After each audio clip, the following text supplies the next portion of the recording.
واش عمركم تخيلتوا شي نهار تدخلوا للجامع باش تصليو وتلقاو فيه جثة مقطعة؟ واش عمركم سمعتوا على مجرم ماشي غير قاتل ولكن طيب الكبدة ديال الضحايا وكلاها؟ اليوم غادي نهضروا على وحده من ابشع الجرائم اللي هزت المغرب، جريمة بن حمد اللي تقطعت فيها الجثث وتفرقت في الزناقي. وحده منهم لقاوها في مرحاض ديال الجامع.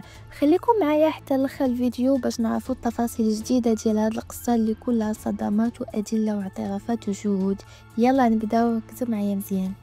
كيف ما سبق ليا وقلت لكم، نهار الأحد 20 أبريل 2025 ساكنة مدينة بن حمد كانت على موعد مع كابوس.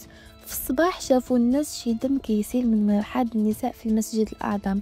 ملي دخلت عاملة النظافة تصدمات ولقات كيس كبير عامر باللحم البشري، اللحم مقطع بلا راس بلا رجلين ومسلوخ باش حتى التعرف ديالو يكون صعيب. في هاد اللحظه الناس تخلعوا وخافوا بزاف وعيطوا للبوليس. هاديك الساعه البوليس تحركوا دغيا وجاو، وتحركت حتى الفرقات الشرطه القضائيه والنيابه العامه اللي في السطات وتدورت الشرطه العلميه في المكان. في المرحاض لقاو حوالي 30 كيلو ديال اللحم ديال بنادم داخل كيس بلاستيكي، وكان باين باللي الضحيه تقتلات بطريقه بشعه. بدات وقت طويل بدات السلطات الامنيه كتحقق في الحادثه، حيث فتحت تحقيق عاجل تحت اشراف النيابه العامه والفرقه الامنيه. بشرت المعاينه بشكل دقيق للمكان ومشاو كيحددوا اطراف الجثه، وتم نقلهم الى مستودع الاموات باش يديروا فحوصات طبيه ويعرفوا تفاصيل اكثر. الشرطه بداو في استجواب الشهود والمواطنين اللي كانوا بالقرب من المسجد في ديك الساعه. في الاول ما كانتش اي معلومه واضحه على الضحيه ولا على المجرم، وهذا الشيء خلى التحقيق ياخذ مسار غامض. ولكن مع مرور الوقت بدات التحقيقات كتكتشف لنا دلائل كانت كتشير لوجود علاقه بين الضحيه والمجرم. التحقيقات وضحت ان المجرم كان شخص مقرب من الضحيه، وكانوا بيناتهم خلافات ماليه وشخصيه.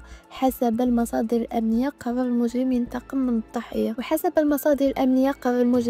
الضحيه، بسبب هذه الخلافات، واخذ قرار انه يقتله بطريقه بشعه.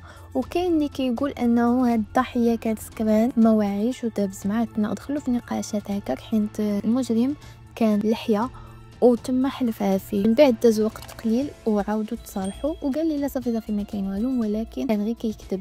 كان موجد ليه شنو غيدير ليه والطريقه باش غادي يقتلو. الشخص اللي تشد واللي دار هاد الجرائم سميتو سعيد اللحيه، كان خدام قبل كيبيع الخضره، تاجر، ومن بعد مولا هو المسؤول على اشراف ديال الطواليطات ديال المسجد، حيث كيقولوا بلي هو اللي كان داير واحد المبلغ مالي اللي ساعد في البناء ديالهم. كان معروف في الحي انه عنيف وعدواني ومصاب باضطرابات نفسيه. الناس من الحي قالوا بلي مراته وولادو هربوا من دارهم بسبب العذاب والمعامله القاسيه اللي كان كيعاملهم بها. البوليس مشاو لقاو عليه القبض، وفاش شدوه كان لابس غير كالسون عامر بالدم ومعاه شي اغراض تابعه للضحيه. وكانوا بعض الشهود قالوا كانوا في الليل كيشوفوه داخل خارج المسجد، وكان هز اكياس بلاستيكيه سوداء. وفي التحقيقات لقاو في الدار ديالو سكاكين كبيره بزاف وساطوره وبزاف ديال الجناوه، وكان عليهم اثار ديال الدم. الخبره العلميه دارت تحاليل على هاد الاسلحه باش يتاكدوا واش هي اللي تقتلت بها الضحيه ولا لا. في مرحله ديال التحقيقات حسب بعض المصادر سعيد بدا كيهضر بكلام مشوش بحال واحد حمق ما عندوش العقل، كيدخل وتيخرج في الهضره. ولكن في بعض التصريحات ديالو لمح فيها انه كان ناوي يقطع الجثه باش يخلي البوليس يلقاوش الهويه ديالها. وكاينين اشاعات اخرى باللي كيقولوا كشد الكبده ديال الجثه طيبها وكلاها، وحتى انه مشى عند الجزار وقال ليه طحن لي هذا اللحم، وكان داك اللحم ديال البنادم. وعلى حسب اقوال الشهود وحده في الجارات قالت ان هذا السيد كان مخيف، كيسب كيضرب وكيعذب مرته حتى هربت منه مع ولادها. وجار اخر قال هذا السيد ماشي عادي، بزاف ديال المرات كيشوفوه كيهضر مع راسو ولا كيتحرك وسط الليل غير بوحدو. جيرانو كانوا قالوا باللي كان كيقتل الكلاب من قبل والمشاش وكيقطعهم وكيقرضهم وكيديرهم في السخناشي وكيحطوهم حدا البيبان ديال الناس اللي كانوا عندهم مشاكل معاهم. هو بدا الجرائم ديالو على الحيوانات، وهذا الشيء كيضر بزاف في القلب. وكان قبل ما يرتكب الجرائم ديالو كان مشى للبطوار عند الجزاره، وفاش سولوه قالوا لي علاش جيتي قال لهم باغي يتعلم يسلخ. كان باغي يتعلم يسلخ باش يطبق هذاك الشيء على الجثث. وللاسف الناس كيقولوا بلي زعما داك الشيء كيديروا غير الحيوانات ما غاديش يديروا على بنادم، وهو راه كان كيطبق هذاك الشيء حتى على البشر. الجزار بطبيعه الحال جراو عليه، كانوا كيقولوا هذا غير هبيل وما كيدوهاش فيه، وجراو عليه صافي مشى في حاله. البوليس باقي خدامين على الملف وكيتسناو نتائج التشريح والتحاليل الجينيه باش يتاكدوا من هويات الضحايا اللي لقاو الاشلاء ديالهم متفرقه في بزاف ديال الاماكن. بعض المصادر كيقولوا باللي الجثث الثانيين بجوج اللي لقاو حتى وحده ديال الطفله عندها 5 سنين، وحده ديال واحد الشاب اللي كان تفقد من قبل رمضان ب10 ايام. بغيت نقول لكم باللي هذا السيد كانت عليه 56 شكايه او اكثر، ولكن السلطات ما خداوهاش بعين الاعتبار. للاسف كان كيدخل ويخرج للسبيطار عادي، كيعطيو غير فنيد، بطبيعه الحال الفنيد ديالو ما كانش كياخدو، وكان غير كيخرج مع عمرهم شدوه ولا نعس ولا بقى شي مده طويله في المستشفى ديال الامراض العقليه.